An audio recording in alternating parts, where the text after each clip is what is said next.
All right, welcome everybody. Welcome back to the I.B.M. International Brotherhood of Magicians official podcast. I'm Jason Michaels, your host. Followed by. I don't think followed by is the right word. Joined by my co-hosts Ben Young and Scott Cantrell. Hello, gentlemen. How are you?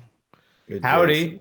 Glad to And be we here. also have our special guest. I was going to have a conversation with my co-host, but we've got our special guest on right now, Michael Dardant. And I think we should literally dive in. You have no idea how much we've already covered before we even started recording. So we're gonna get right into it. Well, nothing important. Nothing. Well, if you say so. I don't know. I tell you what. I just watched your Penn and Teller Fool Us appearance, and I'd say that was kind of important. You had an outstanding appearance on Penn and Teller Fool Us, and it was a lot of fun to watch.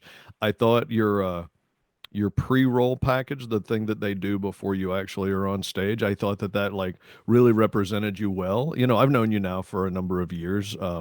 Just sort of the magician community, we all end up knowing each other, and certainly through the I.B.M, we meet each other at different events and whatnot. But I've known you for a long time. But that pre-roll package that, showing you working, the streets, the fact that you're in New Orleans, that you have an acting background. Just give us a little update. So if this is somebody's first opportunity to getting to know you, and they're like, oh, this guy was on Penn and Teller Foolish, tell us a little bit about you.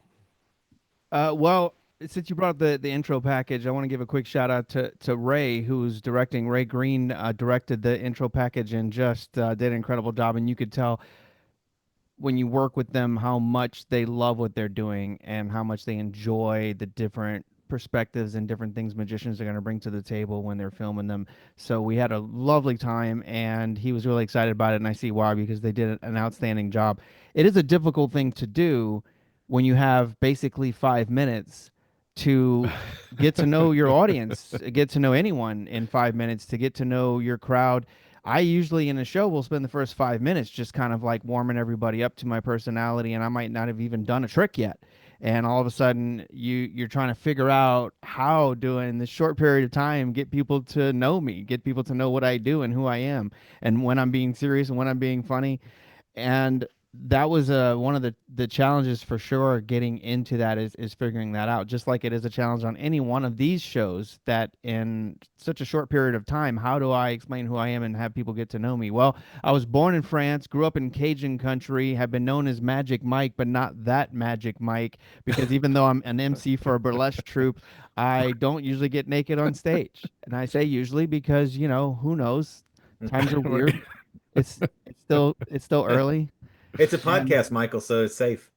Oh wait, Oh, yeah. we have the No, YouTube. it's a video podcast too. So I see the you can't video, do yeah. that. I don't want to have to blur out like a part of the screen. Well, you already have to edit if you were recording earlier. No, that's true. That's Yeah. true. No, but you know what? The package, your package. Now you're once again confusing me with the other Magic Mike. Okay, that's the term they use when they're booking him for bachelorette parties instead of what they should be booking, which is card tricks. I actually, I can't share my screen. Huh? I'm gonna do a funny video because I just saw last Friday here in New Orleans. I forget the venue. A venue called The Goat. They had the Magic Mike dancers. It was like Oh. ladies' night, the Magic Mike experience. So I'm gonna do a video saying, I understand they're having to give a lot of refunds. I apologize to all the ladies who were there looking for card tricks. I understand why you're upset. So what you're saying is the magic that you do is a lot different from the magic that they do. Is that what I'm hearing? I think it's a lot more sophisticated. It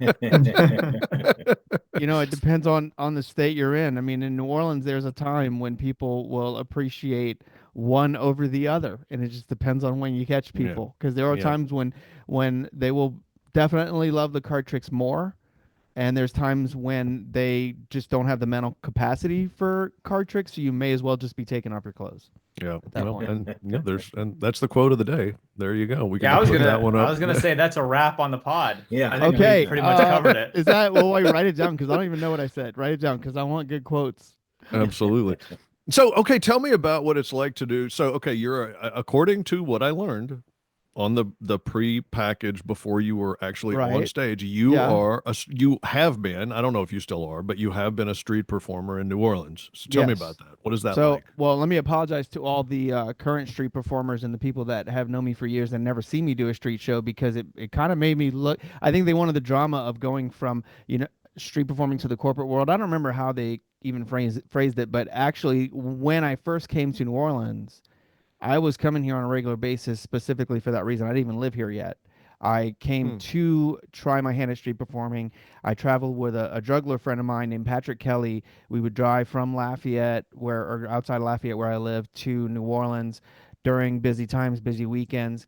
And I still was a magician over anything else, and that was definitely my main love. But really, in the street show initially, I worked more on juggling than on magic. And the reason is it's so much more visual. It's so much more visual. You can get up higher. Jugglers, definitely, it's easier for them to build a large crowd than magicians. Magicians can do it, of course, but you have to work a lot harder. But I learned a lot in that situation about how to fail, how to handle rejection, how to handle anything that could occur.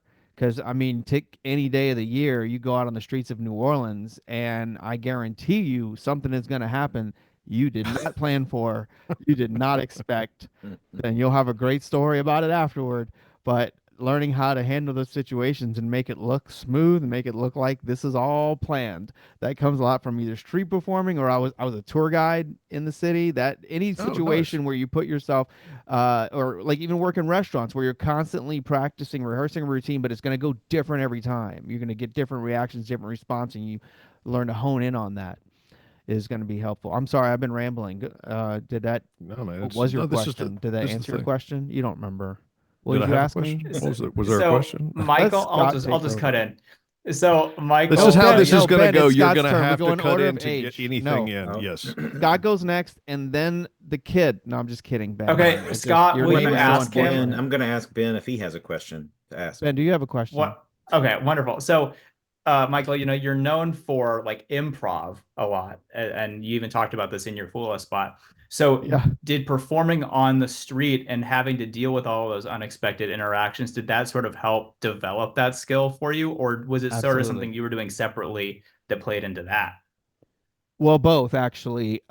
What's kind of strange is that I didn't really know how to define it until I started taking like formal improv training and working with other people and the improv training that you do as a group, as a collective. And that's where it starts to teach you the right techniques. But when you're interacting with your audience and it's changing constantly, and you either have the unexpectedness of the streets of New Orleans, or you have the crazy hilarity of working with Cajuns who love to laugh and love to be in the moment of a show, you start to adapt certain principles and you start to learn what works and what doesn't. And it's like it took years before I even realized that I had figured out how to yes and I had figured out what that meant. Just didn't know how to define it. I was doing that already with people every time I'd have them pick a card, or if somebody would talk back, or if I'd have a heckler in the street. I would learn not to work against them, but to work with them and figure out what they want and learn how to build upon that.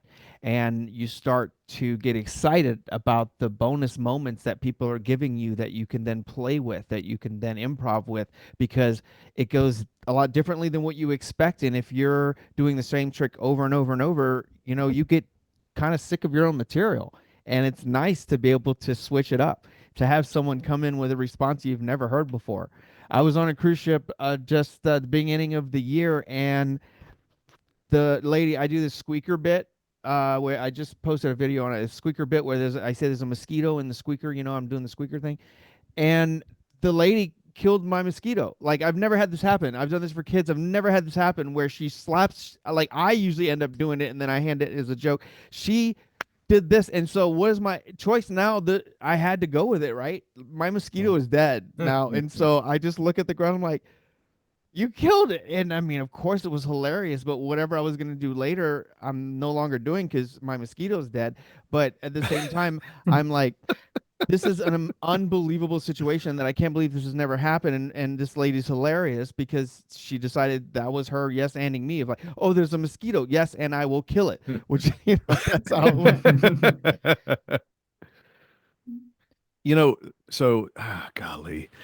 So tell me how much of when you're doing a routine or when you're coming up with something and then you put it out into the real world, how much of what you're doing is scripted? Because obviously the improvisation allows you to go in a lot of different directions. But I am a pretty relatively scripted performer, and one of my weaknesses is that when things happen that are just wildly out of what I was expecting, I don't go with it as well as some people do it. And I've seen you do it. I saw you. I've seen you in numerous occasions, and you are brilliant at it. So, how much is actually scripted, and how much do you just want to go off the rails? And I say off the rails in a Yeah. fun way.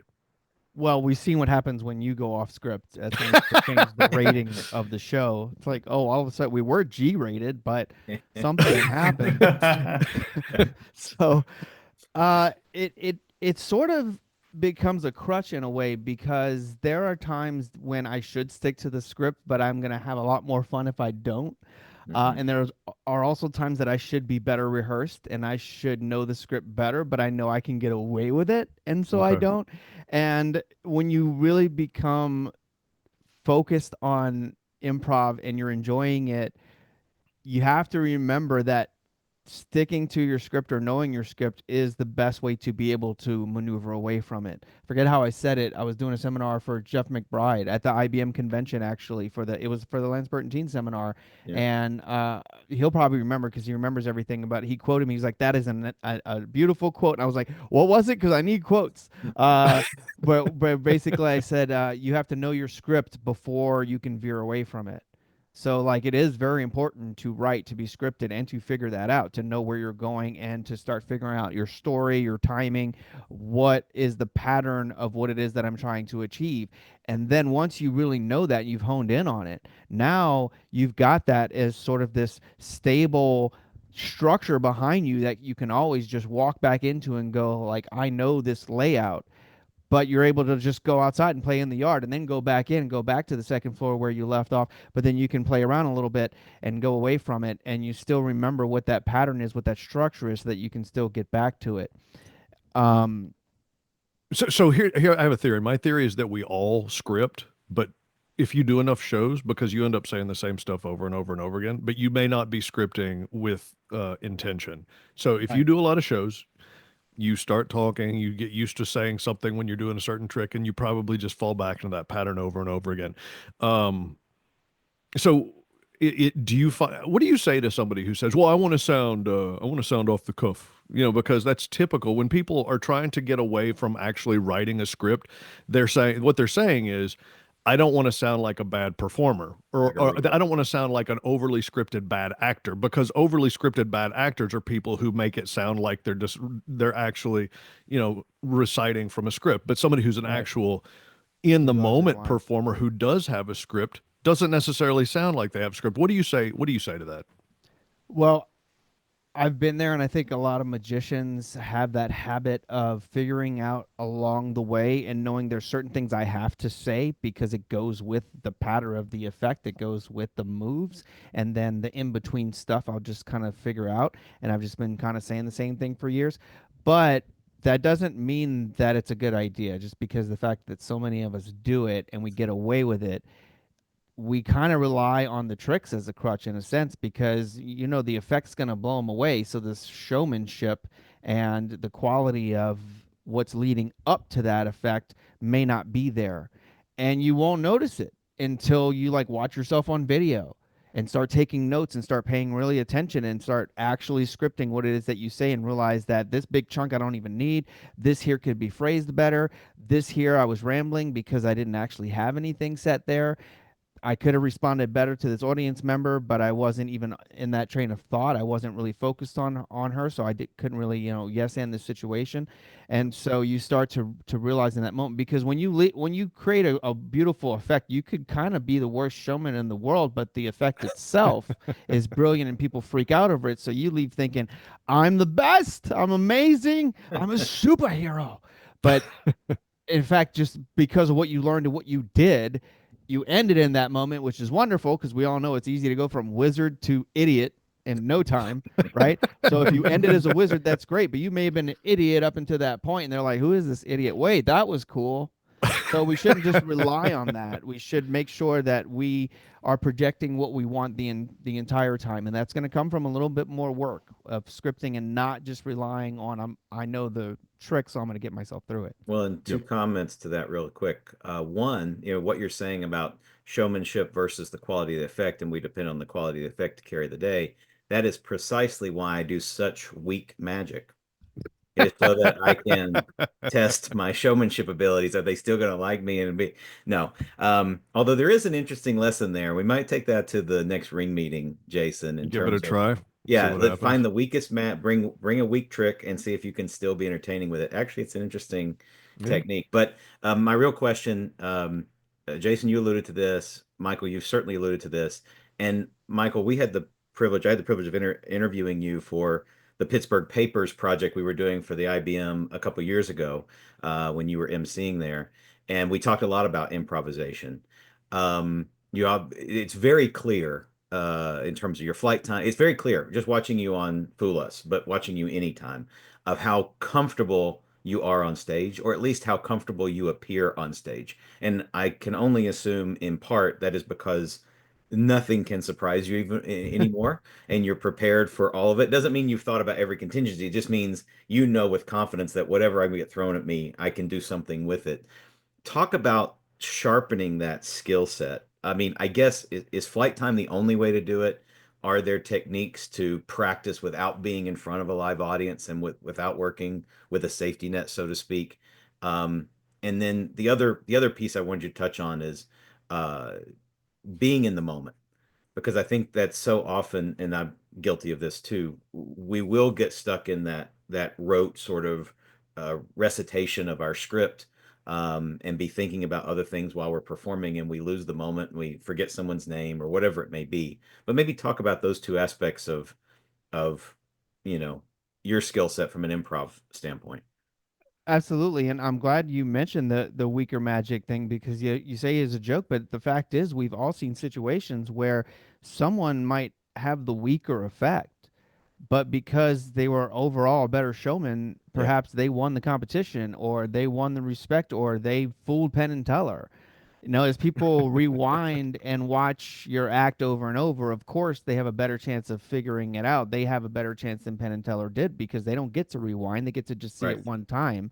And if the showmanship, if the comedy, if that is the misdirection works for you, then by all means, that qualifies as what you did actually worked. And that was the means to the ends. Not that, oh, well, your slights aren't as good as this guy, or you could have done a better effect. That could be all true, but I sent in my competition act from way back that had so many moves, so much manipulation, so much sleight of hand. That didn't get me on the show. Yeah, I needed to focus on one particular effect that I had worked on that I built up, and that's what actually worked. So it's not even necessarily to the the strength of the magic of what you're doing. That's really just your excuse for being there. It's going to be the overall the strength as a whole of. And I've told people, I said this recently, and people are like, "Do you consider yourself like one of the best magicians?" I say, honestly, I consider myself an average magician. I consider myself an above average entertainer right. because Hmm. it's not just that I'm bringing so much with it to the table. And just Jason didn't ask me to do a trick, but since I had it ready here, people ask me all the time, like when you go on these shows, like how do you measure up when there's so many magicians that have been on the show? How do you measure up? I go like this, shh, because I measure up, and then but then you can let me back up just a little because you can actually just make it. Oh wait, Nate, I'm gonna do that again. Well, Okay, I'll show you how this stuff. So you go there you ta-da. go. That does go on camera, but see, it's a slap bracelet. Yeah. That's how I make it vanish, and all of a sudden, it's an appearing bracelet and vanishing ruler trick all in one. And for the folks listening to the podcast, we hope you enjoyed those 15 seconds of dead air. I forgot. Okay, so let me describe it in closed caption for you guys. The magician then pulled a ruler out of nowhere. He then proceeds to wave his hands and accidentally messes up the trick once, but then does what is known as a flip stick move. You can Google it, and the ruler vanishes. Meanwhile, Mysteriously, a bracelet appears on his wrist. Nailed it. That'll catch everybody You up. got it. You got it. So tell me so my Oh, experience. well, I didn't Oh yeah, really you have finish yeah, that's the right. You have the second part of that. All right, well, continue. the second part is more of, I guess, how do you hone that, create those moments, Right. and find that confidence in that I'm going to be able to handle any Exactly. situation. Well, that's like anything else is exercise. And, people hear ideas and think that that means that they have now implemented it. And that's just not the case. You may have heard the idea of like when you're brainstorming, there's no bad ideas. But then when you get in a brainstorm session with someone, what's the first thing that happens? Someone says something, and internally you're like, oh, that's stupid. Right. And like, you immediately went against what the whole notion was, and that's because you didn't practice, you didn't exercise, you didn't train your brain to think that way. You didn't train your brain to go, yes, that's a great idea, and here's what I'm going to add to it so that we could build together. And so that's why a lot of these silly improv games that we do, I'm now offering improv seminars. I'm going to have my next online course starting soon. It's called Funny You Should Ask, and I've been offering to companies, so corporations, people that have nothing to do with entertainment, with theater, with comedy. My dad even asked me, he goes like, why would they benefit from improv comedy? I said, it's not that they'll benefit from improv comedy, they'll benefit from improv. They'll Yeah. benefit from understanding improv, from the principles of improv, the techniques of improv, and how it applies to everyday life and everything else you're trying to achieve, and how we interact with people. Because anytime there's no script, that is improv. So by practicing these techniques and training your brain to think that way, you'll all of a sudden have these skills you didn't know you had, where you're like a ninja, you're like a witty ninja of like pulling out puns from nowhere and callbacks. And how did he think of that? Well, it's because he's been storing this information, because he's been practicing these silly games over and over with partners or on your own. And I think one of your questions is, how do you practice on your own, or how do you practice when you're not in partner training? That's a bit more difficult, but well, for most people, for us, not as much, because anytime we're interacting with any audience member, that's improv. Right. So by learning to listen to, you create active listening by listening to what your spectator says and then building on that. One simple way to start working with it is, instead of just having them write their name on the ambitious card routine, take John Allen's idea. I first saw John Allen do it, where he has them write a magic word. And so now you still have the proof that this card obviously is only one of a kind, because it has their word written, but now you have this whatever word they came up with that you can then play with along the way and start thinking of jokes and improvisations. One of the simple jokes that, or games that we do, that's very challenging and for a lot of people kind of like stressful, is called 99 blanks. You know of this one? I've heard of it. I Improv don't game. recall So it. basically, it's like the old bar joke: guy walks into a bar. So you just come up with an object, all right, and then everybody's standing in a line, and the improvisers, when they have something, they just step forward and create a joke out of nothing. Yeah. So the suggestion from the audience is any object, any word, and you're like 99 blanks walk into a bar. The bartender says, "We don't serve your kind here, and here's why." And so that's kind of how that one. So give me Ben, give me any word or object. External hard drive. All right, so 99 external hard drives walk into a bar. The bartender says, "Hey, don't you know we have a drive-through?" So there you go. So that's an example. You just like you find whatever connection you can make, and that kind of game also teaches you to fail, because that got kind of a chuckle, right? But and more so just because it was that like off the top of my head, Yeah. then it wasn't actually an actual good or well-written joke. So sometimes the joke just doesn't hit at all, or you just can't get out, and so you learn, and everybody can go like wah wah or and so you learn to deal with that. You learn that you can accept that a lot more when you've practiced that way. So like, I don't care if all you people boo me. I've been booed. That's nothing new. Bring me your boos. Your boos mean nothing, because I've seen what makes you applaud. That's from Rick and Morty. Rick's brilliant line from, that was a Rick and Morty line. Rick says, "Your boons be nothing. I've seen what makes you applaud." So, Michael, I'm glad that you mentioned failure, because I feel like maybe that's something that holds a lot of magicians back from improving. Like, and I know that in general, like improv doesn't have to be comedy, but I think in the context of magic, a lot of times that is what we're going for, is we're trying to be funny in the moment.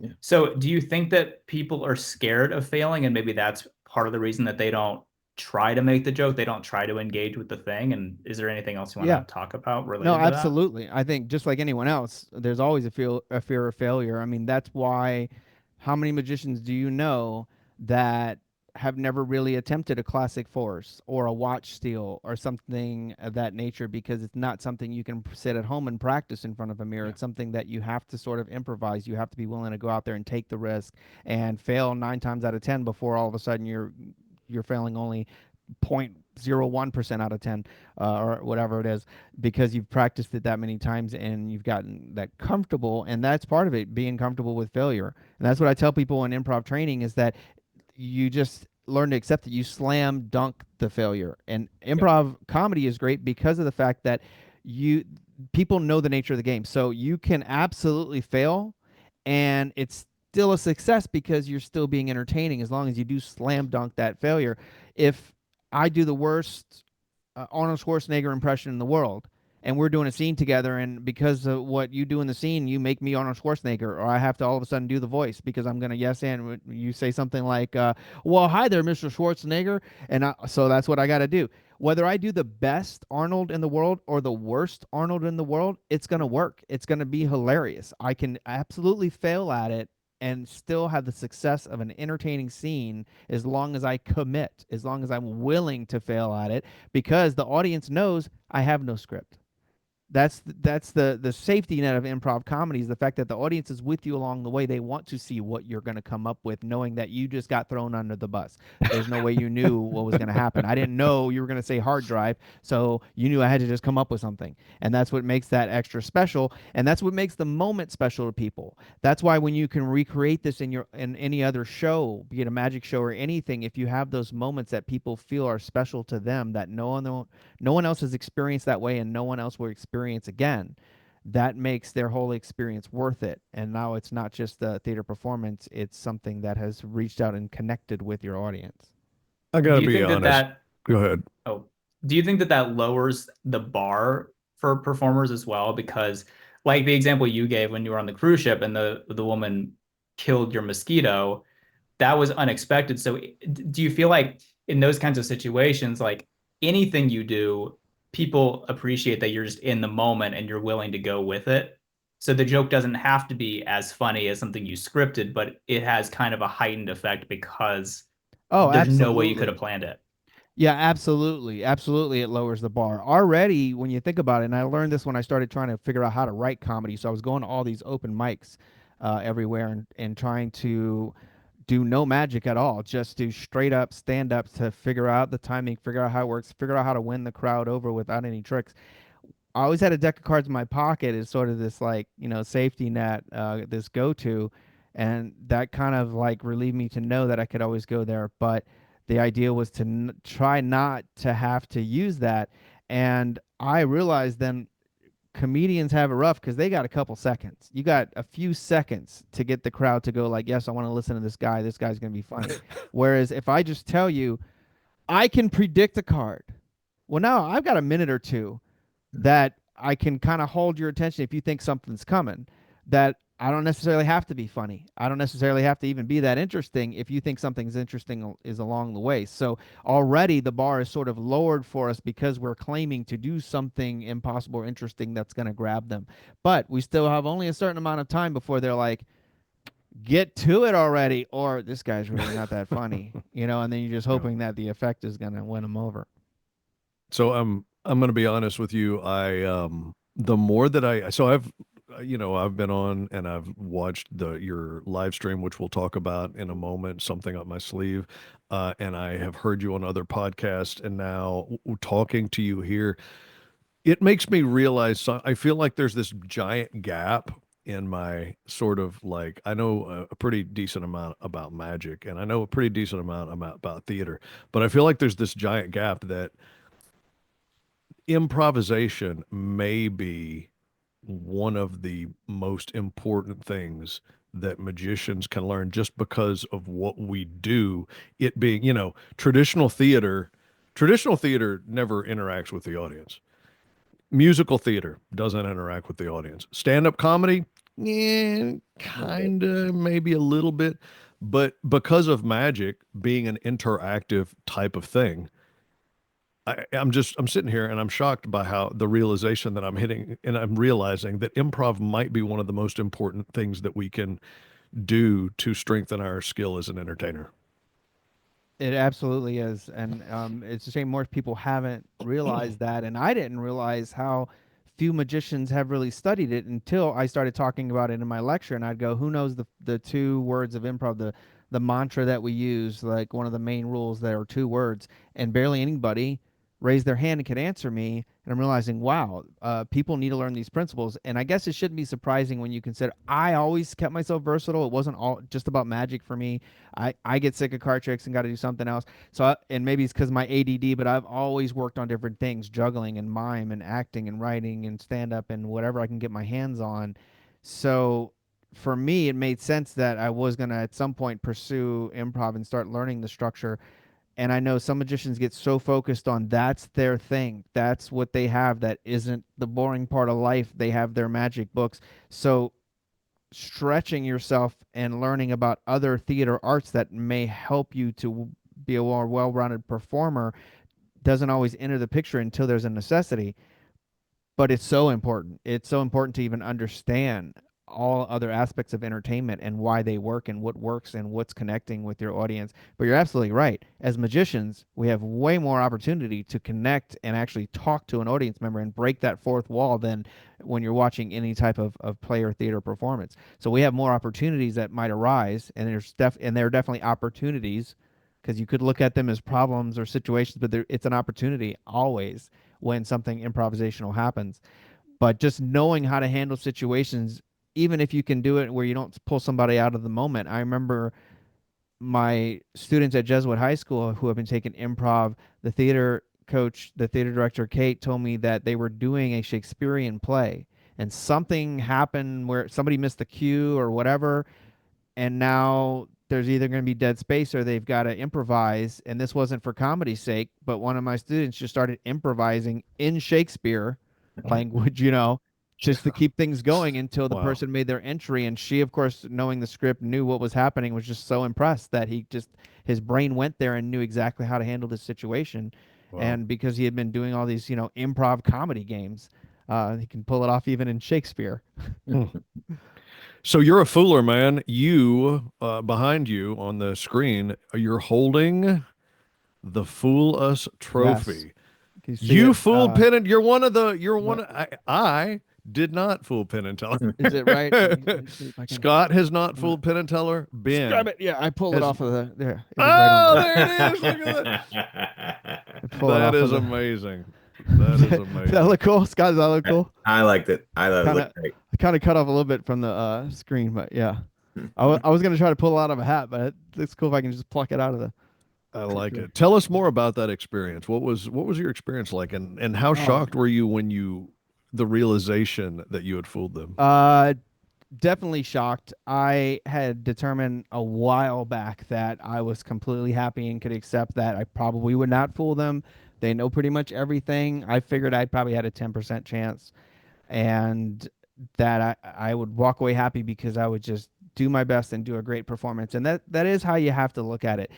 There's so much drama around the trophy itself, and I get that. I mean, it's a game show, and the fact that they're not negative toward people, the fact that they're not insulting people and making them feel stupid, that takes an element away from all these other reality shows, right? So how are you going to keep the drama? Well, there's some amazing acts that go on there and do an incredible job, but they just didn't actually fool them. And so they got to kind of stick true to that premise.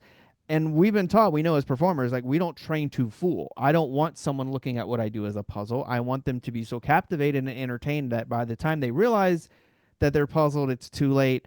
You could try to backtrack, but why bother? Why don't you just sit back and enjoy the ride? And that's kind of where you want to be. And I realized I needed to be in competitions, because even though I was performing for magicians who we know way more and know exactly where to look, the fact of the matter is, when you're laughing, you're not looking. I cannot stare at your left hand while legitimately laughing at the same time. It just doesn't work. You can't go like this. Ha ha ha ha ha ha. It doesn't work. When you laugh, you do what? You look up, you look down, you look at your friend, you elbow your friend. You're in the moment. You're not concentrating on trying to decipher things. You'll have to think about it later. And when I realized that I'd have a full room of magicians that were laughing at my silly puns and I could just palm stuff off and they didn't see it because they were too busy laughing, I realized, wow, I'm actually fooling some magicians here. And that's not even really the intent. I decided a long time ago for competition. I don't care if they see how everything's done. Well, they're supposed to, right? So I'm not even going to worry about that, you know. And there's time you flash, you drop things, and that's another situation where you can just embrace the failure, because what better group to screw up in front of is magicians instead of like doing it in front of laymen, because they probably knew anyway, right? So that was one thing that I realized along the way. To to win anyone over, it's the same thing, whether it's magicians that know it all or Penn and Teller or a group of laymen. You're still trying to achieve the same effect, and that is to kind of get them in that state of being entertained and not focusing on everything else. Mm-hmm. Yeah. Yeah. I found my experience was that everybody that was part of that production was just just fantastic at what they did, and cared so much about creating a good experience for the magician so that they could do the very best magic trick Yeah. possible. Yeah, I mean, I can't really think of another situation where they're elevating the art of magic. They're elevating the performers. They want you to do the best job you can. They want to have good magic on the show. And when I was there, what convinced me to do that, because I wasn't gonna even touch this because I was sort of like had a bad taste in my mouth about reality shows ever since what's that? America's Got Issues. When they Is that what it's invited called? me Yeah, to, that's what it's called. they asked me to do, because they specifically wanted me to do the Magic Mike dance, which was my impersonation of Channing Tatum. So it was like Magic Mike as Magic Mike, and I only did it for the New Orleans burlesque show, and then again to win the greasing of the poles competition on Bourbon Street. But that's a whole nother thing. And so I knew that if I I love how you did just glaze over. Wait, You like I mean, just we said didn't, that and went just kind of right kept past going. the we greasing didn't of have time. poles competition. That's an afterthought. The footnote. We'll That's just so revisit it on a normal future in New episode. Orleans that It is everybody like else is going, huh? half the time I've got to like say something and then just skip over it, realizing that, yeah, I understand it's weird that I had a parking meter with me, but there's a whole, I don't have time to explain to you why I was holding the parking meter in my hands. That's not the point of the story. So, uh, but anyway, they were gonna make me look like an idiot, and it was very obvious to me. And so I told them, because I had no more control. They weren't gonna let me open with what I wanted to. That I had to do the Magic Mike dance first. That's not what I auditioned with. Yeah. So I kind of had no plans to be on a reality show, but I got a free trip to Vegas because I went as Ed Ripley's advisor. So sometimes you can Uh-huh. negotiate with them if you need to have other people with you, or if you have a team, Yeah. if you need an advisor. And really, my only job, I just kind of stood there and I was just like, "Yep, looks good from this angle," and I'm done, you know. But at one point, I'm hanging out backstage, and it wasn't his act; it was beforehand. And one of like the PAs looks back at me and sees that I'm watching the monitor, and says, "Are you helping with this act?" And I was like, "Oh no, I'm helping with Ed." She's like, "Could you do me a favor and wait in the green room?" And at first, I was kind of like, I wanted to go like, "Don't you know who I am? It's okay, I'm a match." And I realized I would want the same respect if it was me on stage, of not letting people just watch from any angle that have nothing to do with my routine. And she's doing her job, and I realized, wow, they've been trained to protect the art, to uplift the art, because there was no reason that I needed to watch this guy from behind the scenes, because it has nothing to do with me. I'm Ed's assistant, not his. And so she shooed me off back to the green room, and it was. And then I realized at that moment, I'm like, if anybody's gonna make that much trouble to protect magic and uplift the art, then I want to be a part of this, you know. And then cut to Yeah. 7 years later, but that's when I started sending in videos, because I was like, all right, I want to be a part of this. That's cool. That's cool. That's very, yeah, like I said, they do a great job. Ben had a great experience with them as well. Yep. Yep. Very good, Ben. Very good. You Yep. just say yep when I give you a Yep. cue. All right, Hey, yep. I'm here, man. No, I mean the short story is I had something go wrong, and Mike Close knew the routine well enough that he was able to basically let me start over again without anybody knowing that anything had gone wrong. It was pretty incredible. So, Michael, you have we've talked about this. We've talked about having you perform, seeing you perform at multiple IBM conventions. Obviously, this is the International Brotherhood of Magicians podcast. You've been involved with the IBM for years. Yeah, since I was And 13. Yeah, and that's one of the reasons we wanted you uh on the podcast here today. Tell you do a it's a month. Is it a monthly? It's not twice a month. You do your live stream, something up my sleeve. That is a monthly It's show. Is that correct? it's been monthly, but we've been the idea was to gain enough content so that when I start putting it out as a podcast, it is actually going to come out weekly. Okay, tell And us all about it. I know that means Just yeah, give it I'll to have to us. start doing a few more interviews to keep that up at eventually. But we now have 3 years of content. This Great. started pretty much toward the end of COVID. Um, you remember there was a talk show going at the time. Harrison Greenbaum was interviewing magicians. He was doing like twice a week or something. Of course, nobody had anything going on at that point. And then when he got busy, that wasn't happening anymore, and there wasn't much online presence happening with the IBM. Yeah. And so it was in a chat with Billy and Alex, who are both past presidents of the IBM. They said, he's not continuing this talk show anymore. Do you want to pick it up? And I think I was talking about the fact that I did want to one day host the talk show, and I thought, well, that's what a brilliant opportunity. That makes sense, and it's a chance to really hone in on improv skills, obviously, because another situation where you have absolutely no script, but to be able to interview some of the best magicians all over the world, right? What could be Mhm. better than that? What an amazing opportunity to be that guy. And then all of a sudden, I'm sitting here talking with Lance Burton, one of my heroes since I was 13 years old, because he's on my podcast, on my talk show. And so that's called Something Up My Sleeve. And then, as you know, I asked a lot of people about their Fool Us act. We haven't had Ben yet, so we're going to have you come on as well. We had Jason before, and that footage where we're specifically talking about your performance on Fool Us, I've been organizing kind of I'd say a spin-off podcast, but really it was always the intention to start this one called Fooling Them, where essentially I'm interviewing people about that specific thing about their act on Fool Us. And now you're looking at, they have 11 seasons of performers, so Mm. that should be plenty of content as well, because really I've only done about 10 so far. Mhm. And actually I'm hoping, because tomorrow's April Fool's Day, right? Yeah. So Yep. the plan is that I want to show some past ones and have some new people on as well. Mainly, I'm streaming on Twitch and recording with StreamYard, but eventually it'll be on other platforms as well. So you're interviewing different magicians, and but the focus of the podcast is very much on magic, and specifically also on improv. Like, you really, I mean, that is what I mean, correct. No, I'm stating it, but I'm also asking. So correct me Yes. if I'm wrong. Um, Initially, I was a lot more focused on improv, and the idea would be that we'd have several guests on, and then we would actually end by trying improv games.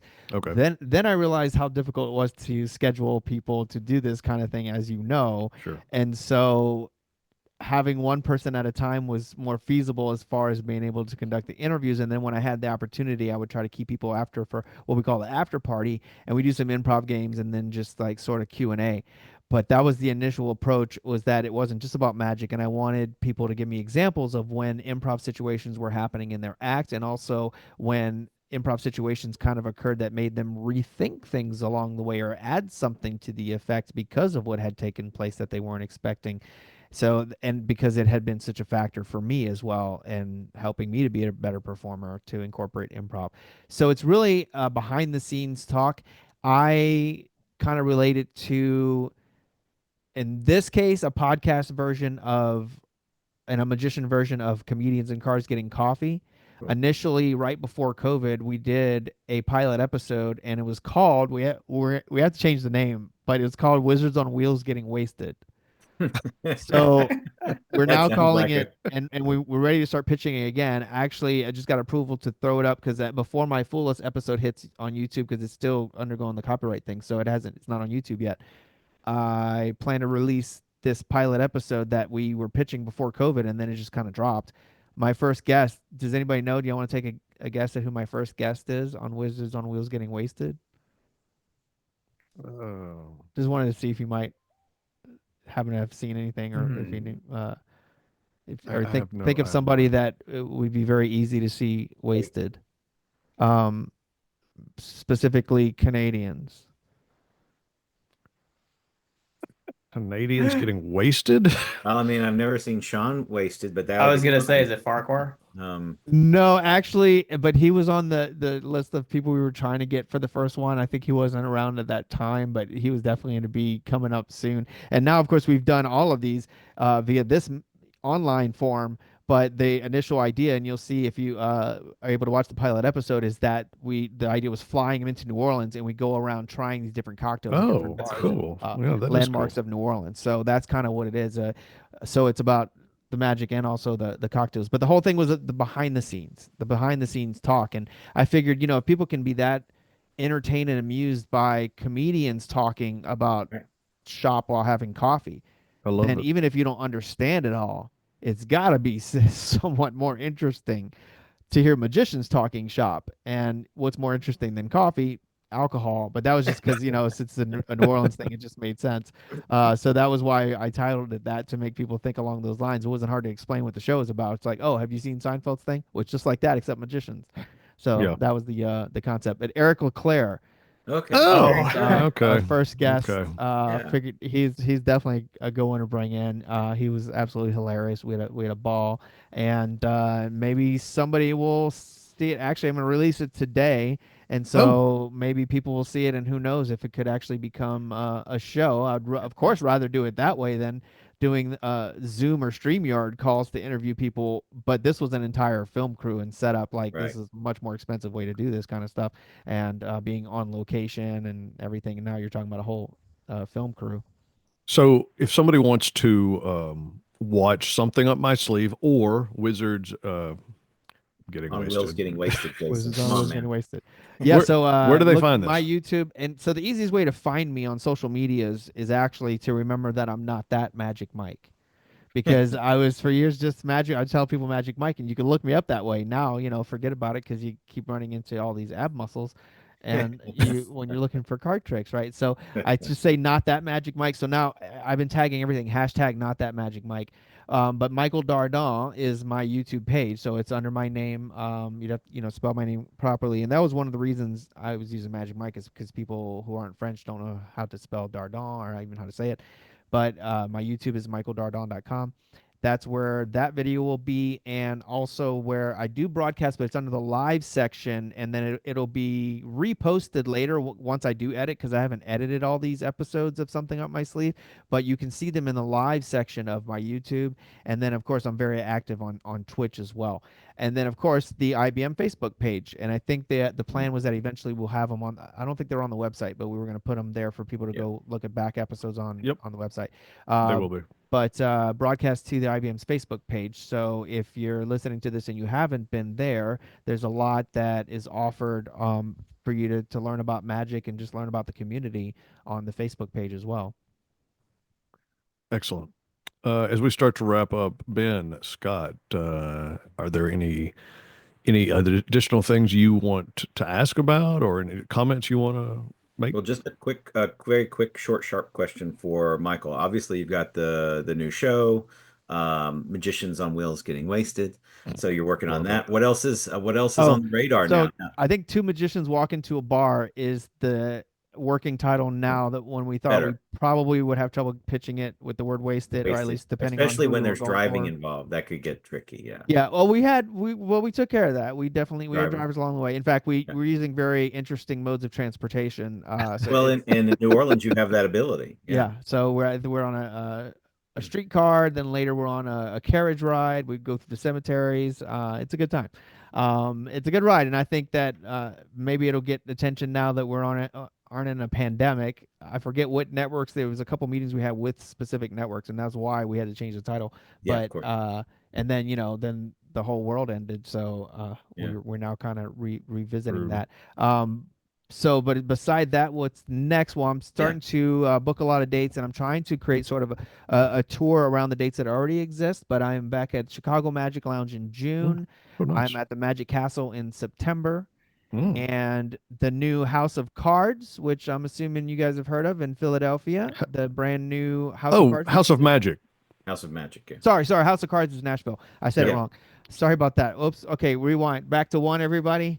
So cut from here. Sorry, Mark. Sorry, Mark. I just in fact did an interview. The next one of something up my sleeve is my interview with Mark DeSouza at the Very House good. of Magic. So the brand Oh, new That that is place looks very that exciting place Go looks House of Magic. amazing. Now this will be showing. This interview is me walking around with Mark, where he's just talking about the vision, because we're just seeing like Right. the remnants of what this building used to be. Right. And then I'll go back when it's done, when the whole theater is created, to see the result, and we'll be able to see the two, and maybe have one of those, I don't know, images where it just goes across and changes. I don't know how to do it, but Right. where you can see like the before and after kind of thing.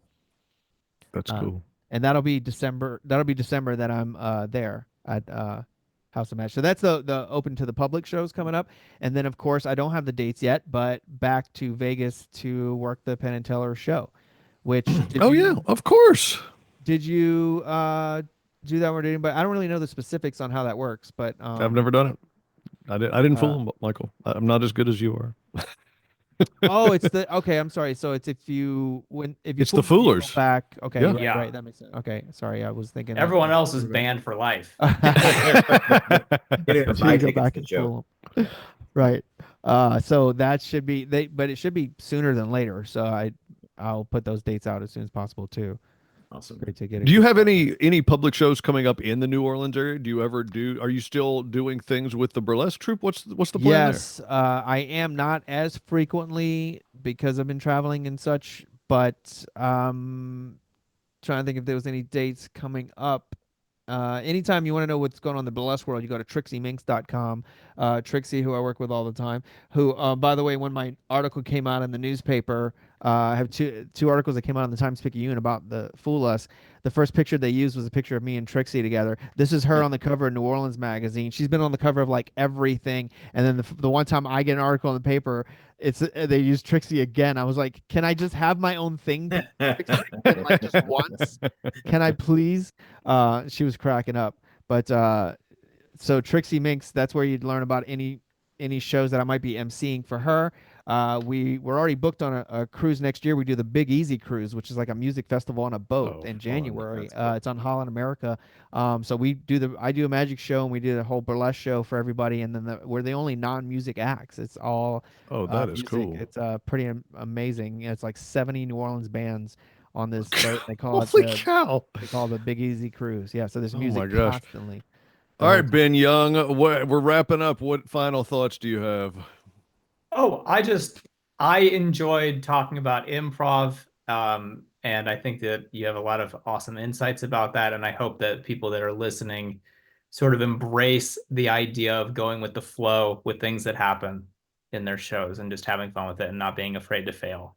That's a good way to put it. Go for the flow. Oh, and funny you should ask. That's Yeah, where what you about can the find that improv on my class? website. In improv classes, all the information will be there on my website under improv, michaeldardant.com/improv, I think it is. And funny you should ask is the name of my improv program. So that's everything will be under that title. With And that'll be starting soon. with our last few minutes, Michael, tell us.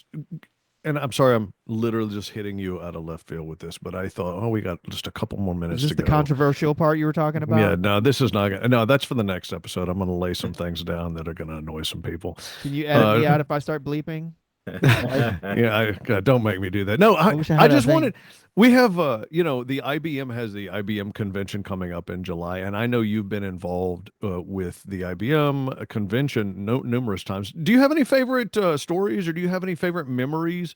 Because I know you have so many friends through Magic, and certainly through the IBM and the conventions. Like I said, when I saw you in Pittsburgh MC one of the shows, I thought to myself, I was just like, wow, because I remember you competing back in the day, and that may have been during some of the times that I was competing, and but seeing you on stage, you just seemed so comfortable, and you were excellent. You were an excellent MC. And Thank so, you. yeah, I just didn't know if there were any specific fun stories or anything, because we're just trying to let people know that if they love the art of magic, being involved with the IBM, going to the IBM convention, which is in Houston this year, these are things that you can't meet other magicians online the same way. You can't have the same relationship that you can have when you meet them in person. So, any favorite memories?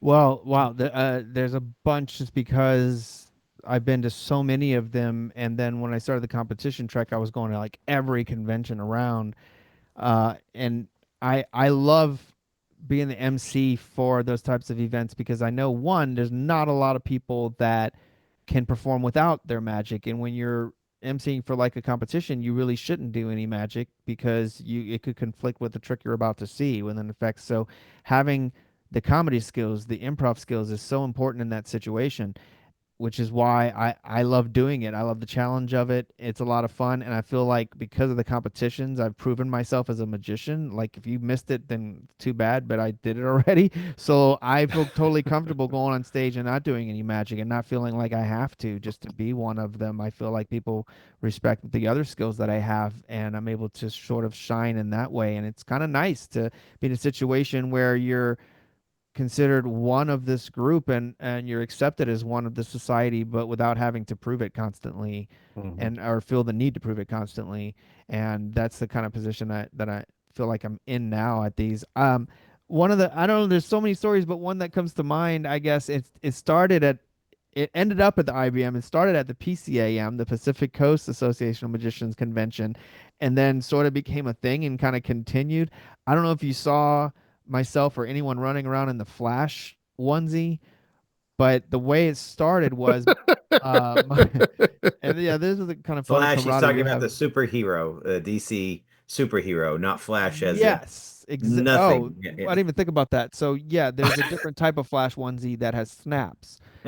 This is actually red with a lightning bolt because it's like if the Flash was wearing pajamas. It's awesome. Sorry. Yeah, it's good to clarify, especially since I'm in New Orleans. Probably somebody flashing me right now. So I'm sitting there, and the reason I bought this is because my luggage got lost on my way to, it wasn't it was Chilliwack, I think I want to say. Is that a word? Chilliwack, and like around the Vancouver area, wherever the PCAM was. Luggage gone. Go to Walmart, buy some clothes, and in the process go, what about, I'm gonna get this onesie, this Flash pajamas. Why not? And for some reason, I'm sitting there next to Chad Long, and we were watching Master Payne do a Mm. lecture, Golly. and I just leaned over and I said, "Well, do you think it'd be funny if I ran across stage in a Flash onesie and stole Master Payne's prop from him and then just took off running?" And he's like, "Do you have a Flash onesie?" And I said, "Yeah, up in my room." And he goes, "Well, then you have to." And and you talk about yes and improv, and there's certain performers that you will connect with along the way that you know how to elevate each other and how to make each other look good, and that's when you know you have something that is in the flow in the moment and no warning whatsoever. Master Payne's in the middle of, I don't know if you know his pizza routine he does. So he's got this big pizza thing. And I just run through like, and I'm doing the noise, shoo, shoo, shoo, shoo, shoo, acting like I'm going real fast, you know? And I just grab his pizza and then run off, shoo, shoo, shoo, shoo. Well, what is his choice? What is he going to do? So he just says, "Did you guys see this sudden gust of wind?" And then, however, he had to finish the lecture. I don't know how he finished it because his That's prop is great. gone, you know, because took off. And I didn't even wait for the response. It's like you just got to be in character, be in the moment. So I just run through as fast as I can and run out. And I can sort of hear as I'm leaving, I can hear the crowd erupting and people in the hall like, what just happened? Oh, And as I that's take off great. running, and then it just became this running gag, this thing where the Flash would just A like, running gag? it was a running gag. It was a Exactly. running gag. Yeah. Uh, at one point, I think I was I was stealing other people's trophies. I think, you know, dressed up in it. One time I had to leave. I think it was at the IBM where I had to leave early, so somebody else wore it for the group picture. So everybody thought I was still there. Awesome. We have Well, fun. that is fantastic. Michael Dardant, thank you for being our special guest. This is a relatively new podcast. You're one of the very first special guests we've had, and we Yay. have very much appreciated your time and your expertise. Really fun visiting with you. Hey, friends, if you want to learn more about the International Brotherhood of Magicians, check out magician.org. And it is the entertainment type of magic. It is not the spells or witchcraft type of magic. It's entertaining, sleight of hand, misdirection, I have to tell you this because every now and then Cindy in the office gets some strange emails from people. So, yeah. So if you're interested in more information about the art of magic on the entertaining kind, check out magician.org for more details about the IBM convention, which is in Houston this July. You check out IBMconvention.com. There are all sorts of, the schedule is posted, not all the talent, but a lot of the talent is posted. There's more talent coming soon. We want to see you there. You can find all the social handles for Michael Dardant, Ben Young, myself, ways to contact us in the show notes. If you've enjoyed this podcast, leave us a review. Subscribe to us on all your favorite podcast platforms, as well as on our YouTube channel. But this has been our podcast. We thank you one more time, Michael, and we will see you guys next time.